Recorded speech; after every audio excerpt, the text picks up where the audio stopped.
حمد و صلات کے بعد تمام سامعین و حاضرین السلام علیکم ورحمۃ اللہ وبرکاتہ۔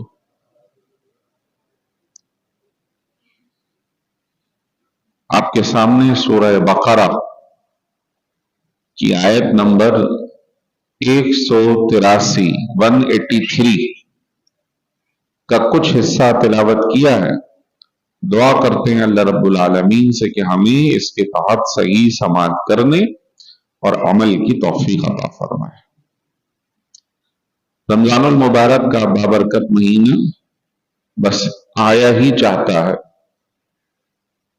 وہ مہینہ کہ جس کے لیے سرکار دو عالم صلی اللہ علیہ وسلم دعا فرماتے تھے، یوں دعا فرماتے تھے: اللہم بارک لنا فی رجب و شعبان و بلغنا رمضان۔ اللہ ہمیں رجب اور شعبان میں برکت عطا فرما اور ہمیں رمضان میں داخلہ عطا فرما۔ ہم بھی یہی دعا کرتے ہیں، اللہ ہمیں رمضان کا پورا مہینہ عطا فرمائے اور اس میں خوب بڑھ چڑھ کر نیکیاں کرنے اور دیگر جو معاملات ہیں وہ ادا کرنے کی توفیق عطا فرمائے۔ شعبان المعظم کے آخری ایام رسول کریم صلی اللہ علیہ وسلم ان ایام میں بھی روزہ رکھتے تھے، اور بی بی عائشہ فرماتی ہیں کبھی کبھی یہ صورتحال ہوتی تھی کہ روزہ مسلسل رکھتے حتیٰ کہ اگلا دن رمضان کا شروع ہو جاتا، یعنی آج شعبان کا روزہ رکھا، کل رمضان کا روزہ، تو اس طرح تسلسل سے آپ روزے رکھا کرتے تھے۔ یہ جو دن ہوتا ہے جو شعبان کا آخری ہو اور اگلے دن رمضان کا، تو پرانے زمانے کے اندر جب اتنی ٹیکنالوجی وغیرہ نہیں تھی دستیاب اور کنفرمیشن نہیں ہو پاتی تھی، تو لوگ روزہ رکھتے تھے لیکن انہیں یہ کیفیت نہیں سمجھ میں آتی تھی کہ یہ شعبان کا ہے یا رمضان کا۔ اس کو کہتے ہیں یوم شک کا روزہ۔ تو اب الحمدللہ اعلان ہو جاتا ہے، سب کو معلوم ہو جاتا ہے کہ کل رمضان ہے یا نہیں ہے۔ تو یوم شک کے روزے کا مسئلہ یہ بیان فرمایا کہ وہ نفل کی نیت سے رکھے، اور اگر اگلا دن فرض کا ہوا تو وہی فرض شمار ہو جائے گا۔ لیکن اب ہم الحمدللہ روز روشن کی طرح اس مسئلے کو سمجھ لیتے ہیں، اتفاق ہو جاتا ہے اور ہماری سماعتوں میں یہ بات آ جاتی ہے، ہم دیکھیں یا نہ دیکھیں ہمیں معلوم ہو جاتا ہے کہ اگلے دن رمضان ہے یا نہیں۔ بس اوقات بہت تاخیر ہو جاتی ہے، تراویح کا مسئلہ آتا ہے کہ تراویح نہیں پڑی تو اگلے دن روزہ شروع ہوگا یا نہیں ہوگا، تو تراویح ایک الگ نیکی ہے، روزہ ایک الگ نیکی ہے۔ کسی نے پڑھ لی روزہ رکھا تب بھی صحیح ہے، کوئی نہیں پڑھ سکا دیر سے اعلان ہونے کی وجہ سے، اگلے دن روزہ رکھنا ہے تو روزہ رکھے، اس کے روزے پہ کوئی فرق نہیں آئے گا۔ یہ دو الگ الگ صورتیں۔ رسول کریم صلی اللہ علیہ وسلم رمضان المبارک کا استقبال فرماتے تھے۔ جیسے کوئی مہمان آ رہا ہو، کوئی مہمان آتا ہے تو اس کے لیے استقبال۔ تو ایک مرتبہ صحابہ کرام سے یوں ارشاد فرمایا: ماذا یستقبلکم وتستقبلون، کون تمہارا استقبال کر رہا ہے اور تم کس کا استقبال کر رہے ہو؟ کس کے آنے کا انتظار تم کر رہے ہو اور کوئی تمہارا کر رہا؟ جب 3 مرتبہ یہ سوال پوچھا تو ایک سوالیہ کیفیت پیدا ہو گئی اور بات واضح نہیں تھی. ابتدا میں پہلی مرتبہ یہ ہوا تو حضرت عمر فاروق نے 2 سوال کیے. یا رسول اللہ صلی اللہ علیہ وسلم کیا کوئی وحی آنے والی ہے؟ فرمایا نہیں. کیا ہمیں جہاد کا حکم آنے والا ہے کہ ہم مرتبہ شہادت پانے والے تو ہم اس کا استقبال کریں اور وہ ہمارا استقبال کرے؟ فرمایا نہیں. پھر ارشاد فرمایا کہ رمضان المبارک آنے والا ہے اور ان اللہ یغفر فی اول لیلۃ من شہر رمضان لکل اہل القبلہ او کما قال علیہ السلام. اللہ تبارک و تعالی رمضان کی پہلی شب میں ہی اہل قبلہ کو معاف فرما دے گا. اہل قبلہ یعنی مسلمانوں کی بات ہو، یعنی بخشش کے دروازے کھل جائے گے جیسے ہی پہلی شب آئے گی اور حضور اس کا استقبال فرما رہے. جب رمضان کا چاند نظر آنا ہوتا، دن ہوتا، تو خصوصی اہتمام فرماتے دیکھنے کا. جب دیکھ لیتے تو پھر دعا کرتے اللہم اہل لنا، اے اللہ تو ہمیں یہ چاند عطا فرما، بالیمن والایمان، جس میں برکت بھی ہو ایمان بھی ہو، والسلامتی والسلام، اور تیری طرف سے سلام بھی اترے اور ہم عافیت میں بھی رہیں. سبحان اللہ. دعا مانگتے، استقبال فرماتے. تو ہمیں بھی اس رمضان المبارک کے آنے کا انتظار کرنا چاہیے، استقبال کرنا چاہیے، دعا مانگنی چاہیے، خوش ہونا چاہیے کہ الحمدللہ یہ بابرکت مہینہ اللہ ہمیں عطا فرما رہا ہے اور ہم اس میں داخل ہو جائیں، کوئی بخشش کا سامان ہمارے لیے ہو جائے. بطور بشر نہ جانے کتنے گناہوں کے انبار ہم نے اپنے سر پر اٹھا رکھے اور ہر روز یہ بوجھ بڑھتا ہی جا رہا ہے، انجانے نہ انجانے دونوں صورتوں. کبھی جان بوجھ کر رہے ہیں اور کبھی بات چیت ہو رہی ہے انجانے میں اور نہ انجانے میں. ہم بات چیت میں کبھی کسی کی برائی کر لیتے ہیں، کسی کو جھوٹ بول دیتے ہیں، کسی سے کوئی غلط بیانی کر دیتے ہیں. صبح سے شام تک کے معمولات میں اللہ کے کتنی ہی حکم کی نافرمانی ہو جاتی ہے، جان بوجھ کر بھی ہو رہی ہے اور نہ انجانی غیر جان بوجھ کر بھی ہو رہی. یہ مہینہ آ رہا ہے. ویسے تو حکم یہ ہے ہر روز اپنے بستر پر جانے سے پہلے ہی کہ جو نیند ہے وہ ایک موت ہے،